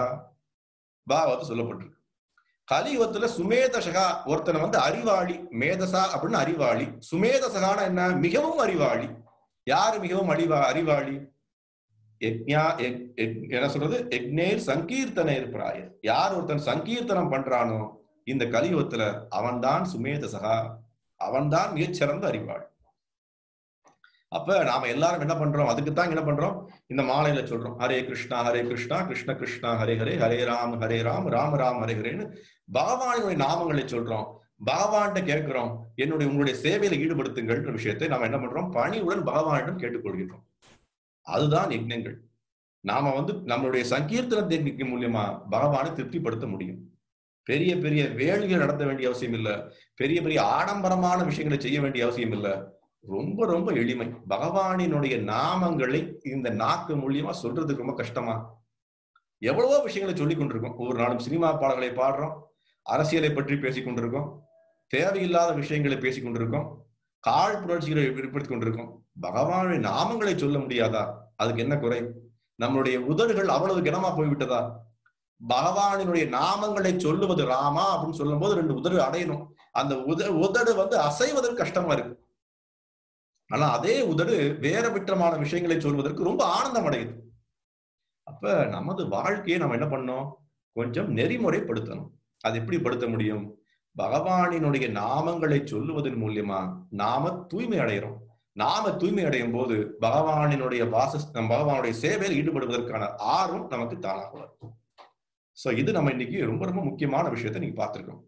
அதை இங்க பிரம்மதேவர் இந்த கடைசியா இந்த 6வது அத்தியாயம் இதோடு நிறைவு பெறுகிறது. 6வது அத்தியாயத்துல எப்படி முடிக்கிறார் அவர்? நீங்க இந்த யஜ்ஞம் எல்லாம் உங்களை திருப்திப்படுத்துறதுக்காக நடத்திருக்கோம். நீங்க திருப்தி அடைங்க. அது போதும் எங்களுக்கு. அந்த யஜ்ஞம் நிறைவு பெற்றதாக நாங்கள் நம்புகிறோம், நிறைவு பெற்றதாக நாங்கள் ஏற்றுக்கொள்கின்றோம். நீங்க நிறைவு பெற்றால் என்ன அர்த்தம்? லோகத்துக்கு எல்லாத்துக்கும் மங்களம் உண்டாகட்டும் அப்படின்ற விஷயத்தை முன்வைக்கின்றார். அப்ப இது ரொம்ப ரொம்ப முக்கியமான விஷயம். நாம இன்னைக்கு பார்த்த விஷயம் என்ன அப்படின்னா, யஜ்ஞத்திற்கும் காமத்திற்கும் உள்ள வேறுபாடு என்ன? இது நம்ம இன்னைக்கு பார்த்திருக்கோம். காம செயல் என்ன, யஜ்ஞ செயல் என்ன, இதுதான் நீங்க பார்த்திருக்கோம். சோ இதோட இந்த 6வது அத்தியாயம் நிறைவு பெறுகிறது. 4வது ஸ்கந்தத்துல வரக்கூடிய 6வது அத்தியாயம். நம்ம இந்த தக்ஷ யஜ்ஞம்னு சொல்லக்கூடிய தலைப்பு அடுத்த 7வது அத்தியாயத்தோடு நிறைவு பெறும். சோ நாம அடுத்த வாரம் 7வது அத்தியாயத்தை பார்க்கலாம். 7வது அத்தியாயத்துல இப்ப என்ன பண்ணுவார், இந்த எல்லா விதமான விஷயங்களையும் பிரம்மதேவர் சிவபெருமான்ட்ட முன் வச்சாச்சு. இப்ப சிவபெருமான் அவருக்கு பதில் சொல்லுவார். அடுத்த வாரம் பார்க்கலாம். என்ன பதில் சொல்ல போறார் அப்படின்ற விஷயத்த அடுத்த வாரம் பார்ப்போம். ஹரே கிருஷ்ணா. இப்ப நம்ம என்ன பண்ணலாம்னா, எப்பொழுதும் நம்ம பண்ற மாதிரி ஏதாவது கேள்விகள் இருந்தால் நீங்க எல்லாருக்கும் வாய்ப்பு கொடுக்கலாம். யாருக்காவது கேள்விகள் இருந்தது அப்படின்னா நீங்க என்ன பண்ணலாம் அப்படின்னா, இந்த ஜூம்ல ஏதாவது இந்த கையை உயர்த்த முடியும், அந்த கையை உயர்த்தினீங்க அப்படின்னா கேள்வி கேட்கலாம்.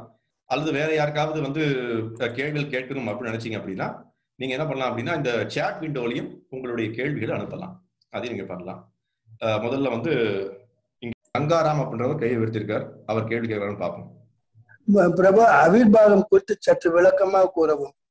என்ன, எதை பத்தி? அவிர்வாகம். அவிர்வாகத்தை பத்தி விளக்கமா சொல்றேன், ஒரு நிமிஷம். என்ன அப்படின்னா, இதை பற்றி நம்ம விளக்கமா சொல்ல வேண்டிய அவசியம் என்ன அப்படின்னா, முதல்ல அவிர்வாகத்தை பத்தி சொல்லணும் அப்படின்னா நாம் நிறைய சொல்லணும். ரொம்ப சிம்பிளா தெரிஞ்சுப்போம். இது நிறைய விஷயங்கள் வருது சாஸ்திரத்துல. அவிர்வாகத்தை பற்றி நிறைய விஷயங்கள் சொல்லப்பட்டிருக்கு. நாம தெரிஞ்சுக்க வேண்டிய விஷயங்கள் என்ன அப்படின்னா, ரொம்ப முக்கியமான விஷயம் என்ன அப்படின்னா, நாம இன்னைக்கு பண்ணக்கூடிய யஜ்ஞத்துல யஜ்ஞங்களுடைய பாகுபாடு எப்படி பிரிக்கப்படுதுன்னு சொல்றது அவிர்வாகம். அப்ப எப்படி பிரிக்கப்படுது, நாம எப்படி பிரிக்கப்படுதுன்ற விஷயத்தை பற்றி நினைக்க வேண்டிய அவசியமே இல்லை. இன்னைக்கு நாம பண்ணக்கூடிய அனைத்து யஜ்ஞங்களும் என்ன, இவருக்காக பண்றோம், அவருக்காக பண்றோம், இவருக்கு போய் சேர்ந்ததா, அவருக்கு போய் சேர்ந்ததா அப்படின்னு பார்த்து கொண்டிருக்கோம். 33 கோடி தேவர்களுக்கும் போய் சேர்க்கணும். சேர்க்க முடியுமா? சேர்க்க முடியாது. அதனால என்ன பண்றோம், எல்லாவற்றுக்கும் நம்ம பாகவத ஸ்லோகம் வருது, நாம தண்ணீர் ஊற்றணும் மரத்துக்கு. எங்க போய் ஊற்றுவோம்? ஒவ்வொரு இலைக்கும், ஒவ்வொரு துண்டுக்கும், ஒவ்வொரு பிரான்ச்சுக்கும், ஒவ்வொரு இதுக்குமா கொண்டு போய் கொடுப்போம்? இல்ல. என்ன பண்ணுவோம்? வேறு கொண்டு போய் சேர்ப்போம். ஆவிர்வாகம் செய்ய வேண்டிய விஷயம் என்ன அப்படின்னா, பகவானுக்கு கொண்டு போய் சேர்ப்போமே, பரமபுருஷராகிய கிருஷ்ணருக்கு கொண்டு போய் சேர்ப்போமே, அதுதான் மிகச்சிறந்த வழி. அது என்ன பண்ணும், அவர் எல்லாருக்கும் பிரிச்சு கொடுத்துருவார். எப்படி வேர் எல்லா மரத்துக்கும் பிரிச்சு கொடுக்குமோ, எல்லாம் வந்து தண்ணீரையோ தனக்கு தகுந்த கிடைத்த எல்லா விதமான விஷயங்களையும் பிரிச்சு கொடுக்கும். அதே மாதிரி பகவான் யாருக்கு பிரிச்சு கொடுக்கணுமோ அவருக்கு பிரிச்சு கொடுப்பார். அந்த தேவர்கள் திருப்தி அடைவார்கள் அப்படின்ற விஷயத்த பார்க்கிறோம். ஹரே கிருஷ்ணா. சேதுராமன் திருப்பி ஏதாவது கேள்வி கேட்கணுமா? உங்க இது ஒரு கால ஏதோ கொஞ்சம் ப்ராப்ளம் இருக்கு. இப்ப கேளுங்க. இல்ல, உங்க மைக் ஒரு காலம். ஓகே, நீங்க முடிஞ்சா இதில் அனுப்பலாம், சாட் விண்டோல அனுப்புங்க ஏதாவது கேள்விகள் இருந்தா. இப்ப இதுதான் வந்து நம்ம தெரிஞ்சுக்க வேண்டிய விஷயம் என்ன அப்படின்னா, நம்மளுடைய சாஸ்திரத்துல வரக்கூடிய நிறைய விஷயங்கள் என்ன அப்படின்னா, நம்ம ஆராய்ந்து அதை தெரிஞ்சுக்கணும் இதை தெரிஞ்சுக்கணும்ன்ற விஷயத்துக்குள்ள நம்ம முக்கியத்துவமே காட்ட தேவையில்லை. நாம என்ன பண்ணணும் அப்படின்னா, பகவான் சொல்ற ரொம்ப இதுல வந்து கலியுகத்தில் ரொம்ப எளிமையாக்கப்பட்டாச்சு. பகவானினுடைய நாமங்களை சொல்லுவோம், சங்கீர்த்தனம் செய்வோம், அதன் மூலியமா எல்லாமே நல்ல விஷயங்கள் நடக்கும். பகவான் திருப்தி அடைகிறார், எல்லா தேவரும் திருப்தி அடைகிறாங்க, நாம நம்மளுடைய வாழ்க்கையினுடைய குறிக்கோளை அடைய முடியும் அப்படின்ற விஷயத்த ஸ்ரீமத் பாகவதம் நமக்கு ரொம்ப ரொம்ப தெளிவா சொல்லி கொடுக்குது அப்படின்ற விஷயத்த பார்க்கிறோம். வேற ஏதாவது கேள்விகள் இருக்கா? வேற ஏதாவது கேள்விகள் இருந்தால் கேட்கலாம். ஹரே கிருஷ்ண பிரபு. நாராயண் அப்படின்றவர் கேள்வி எடுத்திருக்கார், கேள்வி கேட்கலாம். ஹரே கிருஷ்ண பிரபு. ஹரே கிருஷ்ணா. பிரபு கேக்குதா? கேக்குது, சொல்லுங்க. பிரபு, நீங்க சொன்னீங்களா பிரபு, கலியுகத்துல வந்து கைலாசம் நித்யானந்தன் ஒருத்தவங்க வந்திருக்காங்க பிரபு, கைலாசம் அப்படின்னு சொல்லி ஒண்ணு உருவாக்குனாங்களே, அது வந்து அது பௌதிகமானதுன்னு பிரபு, அது போலியானதுன்னு பிரபு, அது நம்ப வேண்டிய தேவையில்ல. ஆமா, கேள்வி என்ன, அது போலியானதான் கேக்குறீங்க? உண்மைதான். போன வாரம் அதான் பார்த்தோம். என்ன அப்படின்னா, அவர் மட்டும் இல்ல, நிறைய நபர்கள் இருக்காங்க. நிறைய நபர்கள் இன்னைக்கு என்ன பண்றாங்க அப்படின்னா, நானும் சிவன் பக்தன், நானும் வந்து சிவனை பற்றிய ஒரு அடியாள் அப்படின்ற மாதிரி நிறைய விஷயங்கள் பண்ணி கொண்டிருக்காங்க. கைலாசம்ன்ற பேரளவில் நிறைய வந்து நடத்தி கொண்டிருக்காங்க. என்ன பிரயோஜனம் இருக்கு? ஒரு பிரயோஜனம் இல்லை. பௌதிகத்துல பெயர் எப்படி வேணா வச்சுக்கொள்ளலாம். கைலாசம், விருந்தாவனம், கோலோகம் அப்படின்னு பேர் வச்சுக்கொள்ளலாம். அதற்கு ஏதாவது பலன் இருக்கா? ஒரு பலனும் கிடையாது. உண்மையான கைலாசம் எப்படி இருக்கு, அந்த கைலாசம் எங்க இருக்கு, அந்த கைலாசத்துக்கு அதுல விஷயம் என்ன வருதுன்னா, போன வாரம் நீங்க வந்து அந்த 4வது ஸ்கந்தத்தினுடைய 6வது அத்தியாயத்தை படிச்சீங்கன்னா தெரியும். அதுல யார் போக முடியும்ன்ற விஷயமும் சொல்லப்பட்டு, யாரு போக முடியும், அவங்களுடைய அருகதிகள் என்ன, அருகதி என்ன, அது முதல்ல முக்கியம். ஒரு கைலாசத்துக்கு போகணும் அப்படின்னா அதற்கு நிறைய அருகதிகள் வேணும். வெறும் நம்ம இங்க இருந்து ஒரு விசா வாங்கிட்டு ஆஸ்திரேலியா போயிட்டு போக முடியாது. எப்படி போகணும் அப்படின்ற விஷயங்கள் அல்ல அருகதையை பற்றி சொல்லப்பட்டிருக்கு. நிறைய ஸ்லோகங்கள் வருது. அவர் எப்படி இருக்கணும், யோக பயிற்சி பண்ணிருக்கணும், எப்படி சமாதி நிலையில் இருக்கணும், பகவானை பற்றிய சதா சிந்தனையில் இருக்கணும், இதெல்லாம் வருது. அந்த மாதிரி நம்ம இருந்திருக்கோமா? இல்ல. நாம பேரளவில் நாமளும் நமக்கு பேர ஒரு அடைமொழி வச்சுக்கிறோம், ஒரு நிலத்தை உருவாக்குறோம், 1000 பேரை நம்ம பின்னர் அடியாளா வச்சிருக்கோம். அதன்படி நாமும் ஏதோ நம்ம முன்னாடி போன ஜென்மத்துல பண்ண புண்ணியத்தின் காரணமாக அடுத்தவர்களை ஏமாற்றிக் கொண்டிருக்கும். அவ்வளவுதான் முக்கியம். அதனாலதான் என்ன பண்றோம், பாகவதத்தினுடைய அடிச்சுவற்றில் மகாஜனங்களுடைய அடிச்சுவற்றில் வாழ்ந்தோம் அப்படின்னா நாம ஏமாற்றப்பட மாட்டோம். இல்லைன்னா கண்டிப்பா ஏமாற்றப்படுவோம். ஹரே கிருஷ்ணன். ஸ்ரீமன் நாராயணன் கை உயர்த்திருக்கார், கேள்வி கேட்கலாம்.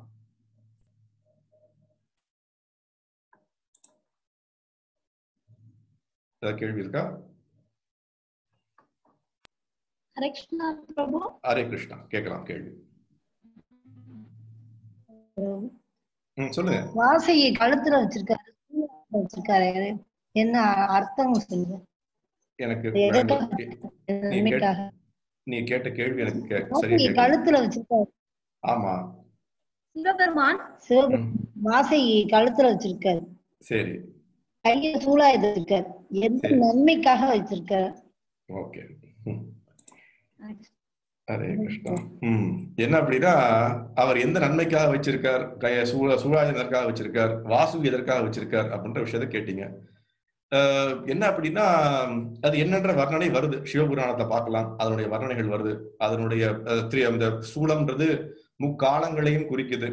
அந்த முக்காலங்களை அவர் தன்னுடைய கைகள்ல, தன்னுடைய இருக்கு கையில வச்சிருக்காங்க. பிரம்மதேவர் சொல்றாரு இல்லையா, நீங்க தான் பிரபஞ்சத்திற்கு அம்மை அப்பன், நீங்க தான் உருவாக்குனீங்க, நீங்க தான் அதை அழிக்க போறீங்க, உங்களுக்கு தெரியாததா அப்படின்னு அவரை போடுறாரு இல்லையா. அந்த மாதிரி அந்த இதனுடைய விஷயம் அதுதான். வாசுகியினுடைய விஷயமும் அப்படித்தான். வாசுகியினுடைய விஷயம் நிறைய ஒரு பெரிய கதையே இருக்கு. நான் எப்பொழுதும் சொல்லுவது என்ன அப்படின்னா, நாம ஒவ்வொரு அங்கமா போய் ஆராய்ச்சி செஞ்சு கொண்டிருந்தோம் அப்படின்னா நம்ம ஆன்மீக வாழ்க்கையில சில விஷயங்கள் புரியாது. மகாஜனங்கள் எதற்காக இதை செய்கிறார்கள் அப்படின்ற விஷயத்த நாம அவங்க எப்படி ட்ரெஸ் போட்டிருக்காங்க, அவங்க எப்படி வாழ்றாங்க, அவங்க எப்படி, நான் சொன்னேன் இல்லையா, எதற்காக சாம்பலை பூசிக்கொண்டிருக்கார், அதுவும் வர்ணனை இருக்கு. என்ன வர்ணனை அப்படின்னா, நான் எந்த விதமான ஒரு பௌதிக விஷயத்தின் மீது பற்று கொள்ளக்கூடாது, எனக்கு புலன்கள் மேல திருப்தி வரக்கூடாது அப்படின்ற விஷயத்துக்காக சாம்பலை பூசிக்கொள்றார். வாசுகி எதற்காக வைத்துக் கொண்டிருக்கின்றார் அப்படின்ற விஷயம், வாசுகி அவருடைய பிரியமான ஒரு நபர், அதனால வச்சிருக்கார். தன்னுடைய நிறைய விஷயங்கள் வருது. இதை நம்ம ஆராய்ச்சி செய்ய வேண்டிய அவசியம் இல்லை. நாம் என்ன பண்ணணும் அப்படின்னா, அவருடைய அடிச்சுவற்றில போய் எப்படி பகவானுக்கு சேவை செய்ய முடியும், பகவானை பற்றிய சிந்தனையில் சமாதி நிலையில் அடைய முடியும், பகவானினுடைய சேவையில் எப்பொழுதும் சதா ஈடுபட முடியும் அப்படின்ற விஷயத்துல நாம் ஆர்வம் காட்டுவோமாக. ஹரே கிருஷ்ணா. சந்தியான்றவங்க ஒரு கேள்வி கேட்டிருக்காங்க. ஜீவாத்மாவின் ஆன்மீக உடலுக்கு ஆண் பெண் என்ற வேறுபாடு உள்ளதா? நல்ல கேள்வி. என்ன அப்படின்னா, இன்னைக்கு பார்க்கிறோம் ஆன்மீக உடல் நமக்கு எல்லாம் பௌதிக உடல். இது நாம பார்க்கக்கூடிய உடல் எல்லாம் பௌதிக உடல். இந்த பௌதிக உடல்ல இன்னைக்கு பார்க்கிறோம், ஆண் ஒரு உடல் இருக்கு, பெண் ஒரு உடல் இருக்கு இல்லையா. ஆன்மீக உடல் அப்படின்றது என்ன அப்படின்னா, நம்ம எப்படி பகவானினுடைய வாசஸ்தலத்துக்கு போறோமோ அப்ப நமக்கு கிடைக்கக்கூடிய அந்த ஆன்மீக உடல். அந்த ஆன்மீக உடல்ல ஆண் பெண் என்ற வேறுபாடு உண்டா? இதுதான் கேள்வி. என்ன விஷயம் அப்படின்னா, ஆன்மீக உடல்ல ஆண் பெண் என்ற வேறுபாடு கிடையாது. ஏன் கிடையாது அப்படின்னா, நாம எல்லாருமே பகவானுக்கு, உதாரணத்துக்கு ரொம்ப முக்கியமா விஷயம் புரிஞ்சுக்கணும். நாம புருஷன் அதோடைய பிரகிருத்தின்னு சொல்லுவோம். என்ன அப்படின்னா, அந்த புருஷன் அனுபவிப்பதற்காக ஏற்படுத்தக்கூடிய சக்தி அப்படின்னு சொல்ற பிரகிருத்தின்னு சொல்லக்கூடிய விஷயம். இன்னைக்கு என்ன பண்றோம், இந்த பௌதிக உடல்ல ஒருத்தர் புருஷராக உடல் எடுத்திருக்கார், இன்னொருத்தர் பெண்ணா உடல் எடுத்திருக்கார். பெண் அந்த ஆணை திருப்திப்படுத்திக் கொண்டிருக்கின்றாள், ஆண் அந்த பெண்ணை திருப்திப்படுத்திக் கொண்டிருக்கின்றாங்க. எதற்காக? அவங்களுடைய விருப்பத்தின் காரணமாக. போன பிறவியில் அவங்க விருப்பப்பட்டாங்க, அடுத்த பிறவியில் ஆணா பிறக்கிறாங்க. போன பிறவில பெண்ணா விருப்பப்பட்டாங்க, அடுத்த பிறவில பெண்ணா பிறக்கிறாங்க. அங்க என்ன அப்படின்னா, எல்லாருமே பெண் தான். ஏன்? ஒருத்தர் தான் புருஷர். யாரு? பகவான் கிருஷ்ணர். அவருக்கு சேவை செய்வதில் எல்லாருமே அவருடைய அடியாட்கள் தான், அவருடைய சேவர்கள் தான், சேவகிகள் தான். எல்லாருமே, நீங்களும் நானும் எல்லாருமே பெண்கள் தான் அங்க. ஏன்? பகவானை திருப்திப்படுத்துவதற்காக ஏற்படுத்தப்பட்ட ஆத்மாக்கள் நாம. அதனால அங்க ஆண் பெண் என்ற வேறுபாடு கிடையாது. ஆண் பெண் என்ற வேறுபாடு இருக்கு. ஒருத்தே ஒரு ஆண் தான், மத்த எல்லாரும் பெண். அந்த ஒரே ஒரு ஆண் யாரு? கிருஷ்ணர். நாம எல்லாரும் பெண். அதை நம்ம தெரிஞ்சுக்கணும். வேற ஏதாவது கேள்விகள் யாருக்கா இருக்கா? வேற யாருக்கும் ஏதாவது கேள்விகள் இல்லை அப்படின்னா நம்ம இதோட நிகழ்ச்சியை முடிச்சுக்கலாம். மறுபடியும் அடுத்த வாரம் சனிக்கிழமை இந்த தக்ஷ யஜ்ஞத்தினுடைய கடைசி பாகம்னு சொன்னோம் அப்படின்னா 4வது ஸ்கந்தம் 7வது அத்தியாயம் அதுல இருந்து ஆரம்பிப்போம். இந்த பிரம்மதேவர் சொன்ன அனைத்து கூற்றுகளுக்கும் சிவபெருமான் என்ன பதிலை சொல்ல போறார் அப்படின்ற விஷயத்தை அடுத்த வாரம் பார்க்கலாம். ஹரே கிருஷ்ணா. ஸ்ரீல பிரபுபாத் கி ஜெய். ஹரே கிருஷ்ணா.